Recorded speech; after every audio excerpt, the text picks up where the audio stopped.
इस वीडियो में हम बात करेंगे स्ट्रेट ऑफ हॉर्मुज का आखिरकार असली मालिक कौन है। ईरान का ये दावा है, लेकिन ओमान और यूएई भी इसी समुंदर के किनारे अपना अपना दावा ठोक रहे हैं। नमस्कार, आप देख रहे हैं न्यूज 18 का डिजिटल प्लेटफॉर्म। मैं हूं आपके साथ श्रुति श्रीवास्तव।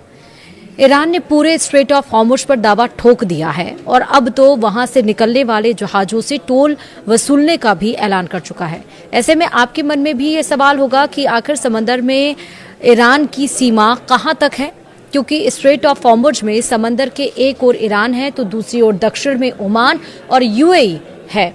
उनका कब्जा भी तो हॉर्मुज पर होगा। स्ट्रेट ऑफ हॉर्मुज की वैसे तो चौड़ाई 50 किलोमीटर है, लेकिन संकरे मार्ग पर हॉर्मुज की चौड़ाई सिर्फ 33 किलोमीटर रह जाती है। उसमें भी जिस जगह से टैंकर गुजरते हैं उसकी चौड़ाई सिर्फ 15 किलोमीटर है, क्योंकि टैंकर गुजरने के लिए गहराई चाहिए और वह पूरे हॉर्मुज में नहीं मिलती। वहीं यूएन इंटरनेशनल लॉ कहता है कि कोई भी देश अपनी तट रेखा से 12 समुद्री मील यानी कि 13.8 मील तक समंदर पर कंट्रोल रख सकता है। इसी आधार पर ईरान कहता है कि वह खाड़ी का सबसे बड़ा देश है और इसे रास्ते पर उसका कंट्रोल रहेगा। हॉर्मुज के मुहाने पर ओमान का एक छोटा सा हिस्सा स्थित है, जिसे मुसंदम प्रायद्वीप कहा जाता है। यह ओमान की मुख्य भूमि से कटा हुआ है, लेकिन सामरिक रूप से सबसे महत्वपूर्ण है। ओमान का अपने मुसंदम तट से 12 समुद्री मील यानी कि करीब 22 किलोमीटर तक का पूरा अधिकार है। दिलचस्प बात तो यह है कि हॉर्मुज से गुजरने वाले बड़े जहाजों और तेल टैंकरों के लिए जो सबसे गहरा और सुरक्षित रास्ता है वह ओमान के क्षेत्रीय जल के भीतर आता है। ईरान भले ही उत्तर में है, लेकिन कानूनी तौर पर अंतर्राष्ट्रीय जहाज ओमान के पानी से होकर गुजरते हैं। ओमान ने सुरक्षा और ट्रैफिक कंट्रोल के लिए ईरान के साथ समझौते किए हुए हैं।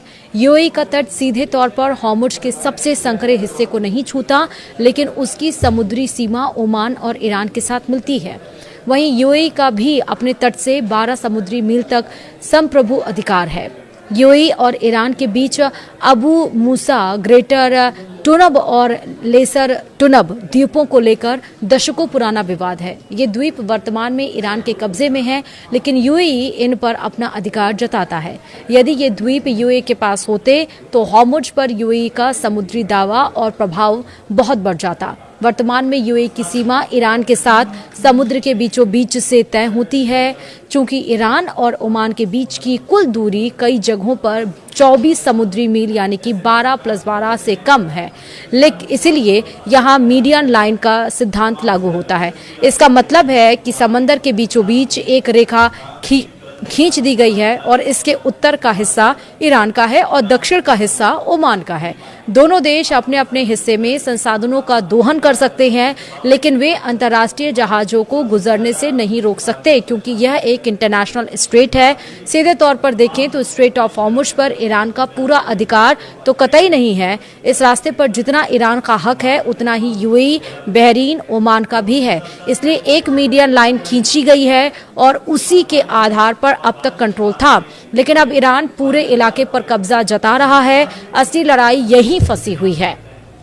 तो आप समझ में आया कि आखिरकार स्ट्रेट ऑफ हॉर्मुज का मालिक कौन है। इस वीडियो में इतना ही। नमस्कार।